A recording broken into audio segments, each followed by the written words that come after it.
I was going to have some cereal, but don't bother with it.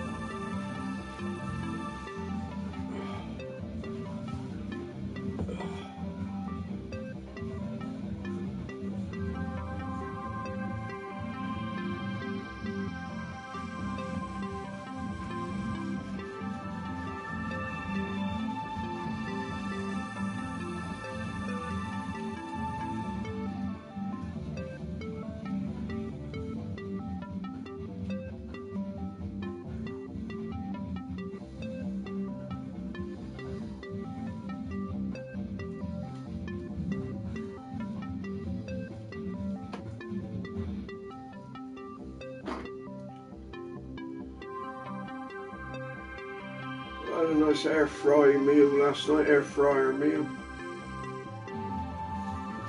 I've got your frying pan done. Frying pan is bad on the bacon and that, but we obviously use the air fryer these days. New system now. Frying pan doesn't exist.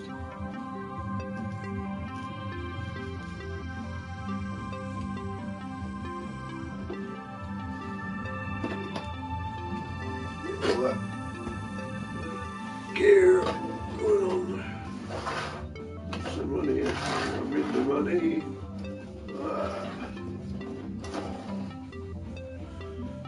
11 o'clock today. I got to go over hospital. Well, 11:05. I got to be over there.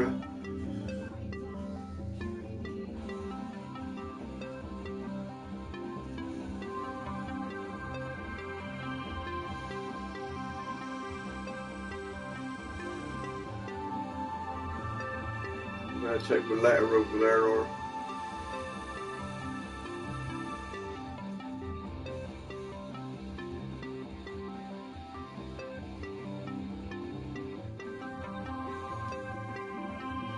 so I think X-ray department, there's two lots.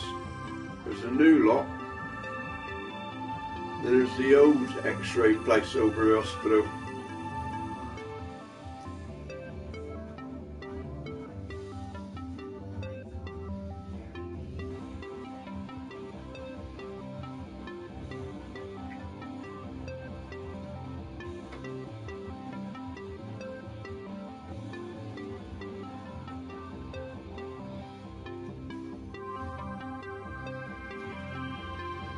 Well, I'm going to do for a minute.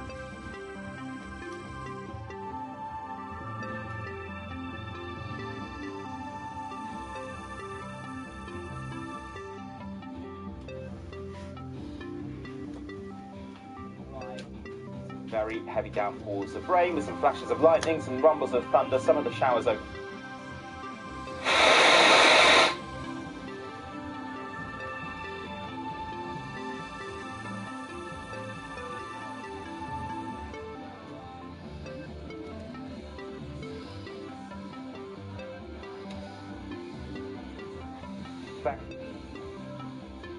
Northern Ireland, some quite murky conditions, damp and drizzly too.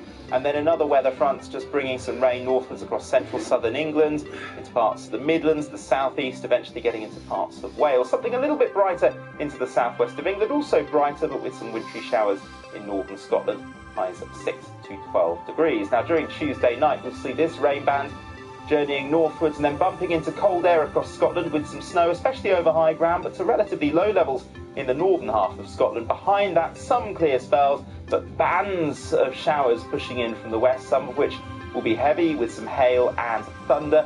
That theme continues on into Wednesday. You can see one band of heavy thundery rain here, moving its way northwards and eastwards. Plenty of showers following on behind. It's going to be a windy day for just about all of us, and our area of rain and snow still affecting the far north of Scotland. Temperatures struggling a little bit, 6 to 12 degrees. Our area of low pressure still with us through Wednesday night and into Thursday. Further bands of very heavy rain circulating around the low, so expect more intense downpours on Thursday with some hail, some thunder, could be some winteriness over high ground, gales likely through the English Channel, and quite windy elsewhere, particularly across eastern and northeastern parts. And those temperatures again between 8 and 12 degrees. Now, as we move into Good Friday, there are some signs that this area of low pressure will loosen its grip a little. So not as many showers on Friday, more in the way of sunshine, and actually a decent amount of dry weather on Saturday as well. So drier for a time over the Easter weekend. It's certainly going to turn a little bit warmer, but it does look like rain will return through Sunday and Monday.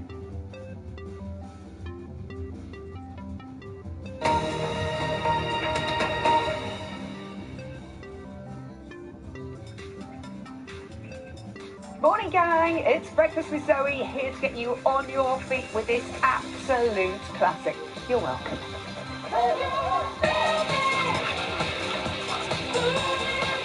Make every day less every day with BBC Radio 2. If you don't get away, you just become what everybody already thinks you are. And say, oh no, you're just a really weird kid. I want to be a poet. I no longer just want this band to work, I need it to work. We'll take over the old world. This Town starts Easter Sunday at 9 on BBC One and iPlayer. I love Match It Day. I can watch it on my own TV, watch it on somebody else's TV. Yeah, I've been on coach to London, and I can sit on coach and watch it on coach. And then this EastEnders, so far-fetched and dramatic, and I love that. And I love Cat. I'd like to be Cat's friend. Yeah.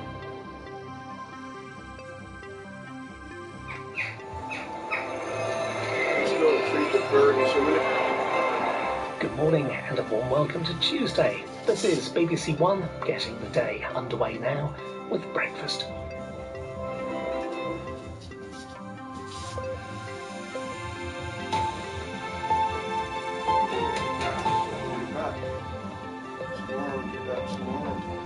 Hello there, good morning. Welcome to Breakfast with Sally Nugent and John Kane. Our headlines today. Cody's Law, the family of a footballer murdered in a Birmingham nightclub, have called for body scanners and bleed kits to be installed in all venues. When smart meters are anything but good morning, average energy bills are about to go down, but we meet the breakfast viewers whose bills went up because of meter mistakes. We ask what you can do if your meter's faulty. Heavily armed federal agents raid the homes of rapper Sean Diddy Combs. It's reportedly part of an investigation into sex trafficking allegations. Preparing to book their tickets, the Welsh fans are dreaming of another major tournament with qualification to this summer's Euros in Germany at stake tonight as they face Poland in Cardiff. Good morning. The next few days we continue with some heavy downpours. It's often going to be windy, but through the Easter weekend there'll be fewer showers until the second half of Easter Sunday when we see a return to rain. I'll have all the details later in the programme. Morning all, Tuesday the 26th of March, and the family of a footballer who was stabbed to death in a nightclub in Birmingham on Boxing Day in 2022 have called for body scanners and bleed kits to be installed in all venues. 2 men have been found guilty of the murder of 23-year-old Cody Fisher, who was attacked 2 days after he brushed past one of the men in a busy bar. Our Midlands correspondent Phil Mackey reports. This is Cody Fisher on his final birthday. He was killed for the most trivial of reasons. The man who planned his murder was Remy Gordon, seen here in a bar on Christmas Eve, arguing with Cody because he brushed past him. 2 days later, in the Crane nightclub in Birmingham, he and his friends tracked Cody down and launched a violent attack. The 23-year-old died on the dance floor. Nothing to do with gangs, it's nothing to do with, street crime. This is over absolutely nothing, and the lives ruined. Cody's life lost, but his family, his family's lives are ruined no matter what the outcome, no matter what sentence. These were the people responsible for Cody's murder, arriving at the club earlier. Remy Gordon and Kamai Carpenter. Security checks were cursory, even though metal detectors were available. Earlier, Cody had arrived with his best friend and girlfriend, and they were surprised by the lax checks. I don't know how they're not using the metal detectors in big events like this. They know it's going to be massive. You can see by the amount of tickets that have been sold, and just letting people getting in with a little tap down, it's not good enough. I can remember saying to Code that it's dangerous because we did see people with the balloon canisters and stuff that night, and I just couldn't understand how you could get that into such a big place with so many security. And I can remember saying to him, "That's dangerous," and he said, "I know." And then a few hours later, he was stabbed to death. The Crane Club lost its licence as a result of Cody's death and has never reopened. The BBC approached its owners and the security firm for a comment, but hasn't received a response. His friends and family are campaigning for Cody's law. They want it to be compulsory for clubs to use scanners when people come in, and they also say they should all have kits which contain bandages and tourniquets, so that if anyone is stabbed, they can be kept alive long enough for the paramedics to arrive. They must use body scanners. You know, I cannot believe, I could not believe, and still cannot believe in this country that it's not mandatory. Now the people who loved him would like his legacy to be a law that could save lives in the future. Phil Mackey, BBC News, Birmingham. It's 4 minutes past 6, and Sally has the rest of this morning's news. Thank you, John. The General Medical Council has started a consultation into how physician associates who support doctors but don't have a medical degree are regulated. The family of a woman who died after being seen by a physician associate instead of a doctor is calling for tighter controls and clarity for patients. Our health correspondent Dominic Hughes has more. Happy birthday to you. Emily Chesterton was only 30 when she died in November 2022. A pulmonary embolism, a dangerous blood clot that spreads to the lungs, was misdiagnosed by a physician associate on 2 occasions when she visited her GP surgery. We didn't know that she hadn't seen a fully qualified doctor, and if I'd known, I would have marched her straight back in. I would have gone straight back in, I would have taken her to A&E. But because I trusted that she'd seen a doctor, I didn't, and that's the guilt that I felt. Emily's case illustrates some of the concerns around plans to greatly expand the number of physician associates, known as PAs, working in the health service. PAs are graduates, usually with a health or life sciences degree. They've also undertaken 2 years of postgraduate training. They work under the supervision of a doctor, and their jobs can include diagnosis, physical examinations, and analysing test results. Well, these are roles that aren't currently regulated at all. They're roles that have been around for some time. The government plans to increase the number of these roles. So we hope that by bringing them into regulation, we will be able to improve patient safety, but also give the public the confidence that these are people that they can trust with their care. So this consultation will examine how the regulator, the General Medical Council, will deliver the rules, standards and guidance for PAs, and also the similar roles of anaesthesia associates. Most PAs work in GP surgeries and urgent and emergency medicine. How they will be regulated is an issue because in England, the NHS and the government have said they will increase the PA workforce to 10,000 from around 3,300 at present. The Doctors' Union, the BMA, has called for a more restricted role for PAs, a move it said was needed to improve patient safety. Dominic Hughes, BBC News. The Israeli Prime Minister has reacted angrily to a decision by the US to allow the UN Security Council to pass a resolution calling for an immediate ceasefire in Gaza. It's the first time the Council has called for a ceasefire since the war began in October after several failed attempts. Benjamin Netanyahu said the US had abandoned its previous position and has cancelled meetings with US officials due in Washington later this week. Well, the RAF has airdropped more than 10 tons of food into Gaza for the first time, including rice, baby formula and water. It comes amid fears that more than 1 million people face imminent famine. The Defence Secretary Grant Shapps has urged Israel to allow more aid into Gaza. Baby. Veterans Minister Johnny Mercer has been given until the 5th of April to disclose the names of Special Forces officers he says told him about civilian murders in Afghanistan. Mr Mercer has been given 10 days to provide the information to an independent inquiry or face a potential prison sentence. There's my wife there. A convoy of more than 100 tractors caused traffic to come to a standstill in London as farmers staged a Go Slow protest. They say that low-cost agricultural imports, misleading food labelling and increased costs are putting British food security at risk. The government says it's putting farming at the heart of British trade. Federal agents have raided properties belonging to the American rapper Sean Diddy Coons in Los Angeles and Miami as part of an ongoing investigation.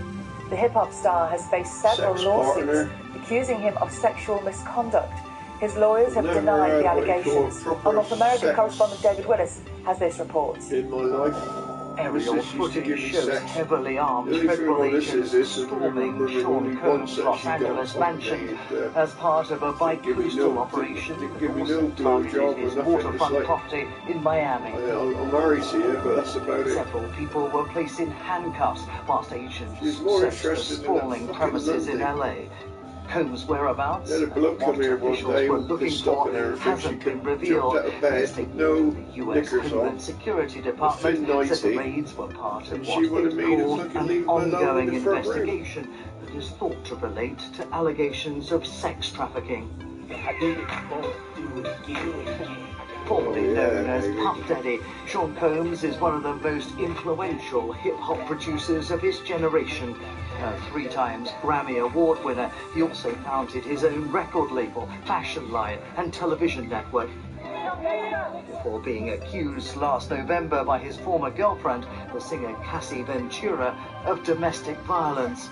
Her lawsuit, which also accused Combs of sex trafficking, was settled out of court, but paved the way to sexual assault allegations from several other individuals. Sean Combs has yet to comment on these latest developments, but in a statement released in December, he accused those involved of seeking to destroy his legacy in return for what he called a quick payday. David Willis, BBC on the large size, I don't mind Prime Minister is to be grilled by MPs today ahead of the parliamentary Easter recess. Rishi Sunak will face questions from select committee chairs on global issues, the economy and public services and strategic planning. Our chief political correspondent Henry Zechman joins us now. Morning, Henry. That is quite some list, isn't it? A nice pair of tits. Morning, Sally. I mean, these sessions with what's called the liaison committee, they only happen 2 or 3 times a year. I think they're always hard for a Prime Minister. This committee is made up of the chairs of all the other committees. So you'll have the chair of the health committee, the chair of the education committee, and so on. And they usually grill cabinet ministers or junior ministers or other people. But here they come together to hold the Prime Minister to account, and their questioning of the Prime Minister will bounce around their different subjects. It's probably, in miniature, a bit like what being Prime Minister is like. I mean, actually, I think for Rishi Sunak, who prides himself on his engagement with policy detail and his grasp of policy, I think it's probably an opportunity for him to display how much across his brief he is. When he's done these sessions before, he's liked to really sort of get into the detail with MPs and argue with them about the sort of minor details of things rather than keeping it at the sort of overall political level. Worth saying, by the way, this is the last thing Rishi Sunak will do in Parliament for a few weeks, because today is the last day of the parliamentary term. So MPs are going to be going back to their constituencies. And what in particular most of them will be doing is campaigning for the local elections, which are coming in early May. It slightly varies depending on where you are in England and Wales, what you'll be voting for, but everyone in England and Wales will have an opportunity to vote for something. And MPs are very aware that for many people that will be an opportunity for them to record what they think at the moment of the Conservative Party. Some MPs I speak to, when they've been doing that campaign, they've already been struck by how people really don't like the Conservative Party at the moment, many of them. That's the story of the national polls. Rishi Sunak is trying to turn that around.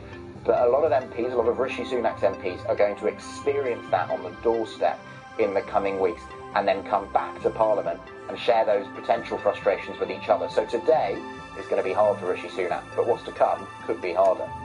Henry, thank you very much indeed. That's Henry Zechman live from Westminster for us. 12 minutes past 6. And a giant gorilla who was stolen from a Lanarkshire garden centre a year ago. Gorilla statue. Phew! Not a real gorilla. Been captured and reunited with his owner. Can you imagine? That's not real? It's not real. It's an 8-foot fiberglass ornament. Which one? The one on the left or the right? Who are we talking about? This is Gary the gorilla. He's been missing since last March.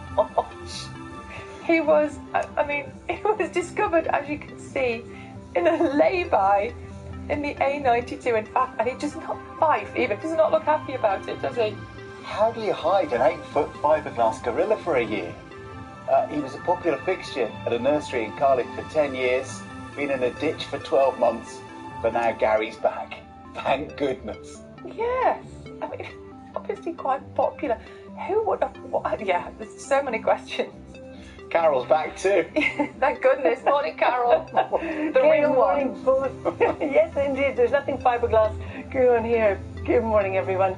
Something that is going on, though, is the weather. It's very much what we've had. Some further heavy downpours today and for the next few days. It's often going to be windy as well. Some hail, some thunder and lightning thrown in there too. The clocks go forward this weekend, heralding the start of British summertime. Somebody just needs to remind the weather about that. So it's a cloudy start to the day today. There's some drizzle around. The overnight rain and also sleet and snow across Scotland continue to ease as we go through the course of the day. We've got another weather front in the south that's going to rejuvenate as we go through the course of the morning into the afternoon. You can see the rain turning that bit heavier as it very slowly starts to move northwards. The southwest of England hanging on to a lot of dry weather today, bright conditions as well, and our temperatures ranging from 5 in the north to about 13 as we push down towards the south. Now into this evening and overnight, here is our weather front continuing to journey northwards, moving through northern England, Northern Ireland, bumping into the cold air in Scotland. Above about 150 metres north of the central belt, we'll see that readily turn to snow. And we've got a plethora of showers coming into the west by the end of the night, but some clear spells in between.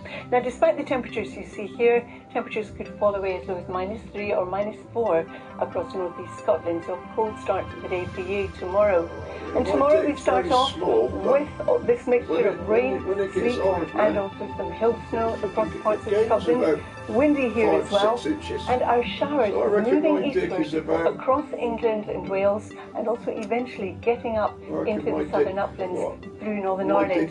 Temperatures tomorrow, 6 in the north to 11 in the south, and tomorrow too is going to be a blustery day with strong winds in areas adjacent to the English Channel. So there's loads going on, and we'll talk about the Easter weekend in about half an hour. Sal and John. I was going to ask you about the Easter weekend right now. Is there any possibility it might not rain? It's going to rain, Sal. There'll be showers around, but into the Easter weekend there'll be fewer showers than we're looking at in the lead up to it. But having said that, on Sunday, it looks like in the second half of Sunday there'll be rain coming up from the south, moving northwards. We'll have that Easter Monday too. My goodness, Carol, thank you very much indeed. So more rain, but perhaps just less of it than in some places. Try to put a positive spin on it. Thank you, Carol. 6:16, and more than 1.5 million women in the UK are believed to have endometriosis. It's a gynecological condition which can cause painful periods, nausea, extreme tiredness, and infertility. Research from the charity Endometriosis UK has found it takes an average of almost 9 years for women to get a diagnosis. Well, BBC Radio Sheffield presenter Ellie Colton has shared her story. Buses run instead of trains on quite a few. I got diagnosed with endometriosis in 2022 after 8 years of going to the doctors with symptoms. It affects 1 in every 10 women, and there's no cure. Every day I experience severe fatigue, sickness and bloating, as well as that extreme chronic pain in my legs, abdomen and back. Now I'm one of 1.5 million women in the UK living with endometriosis. It's a condition that takes on average 9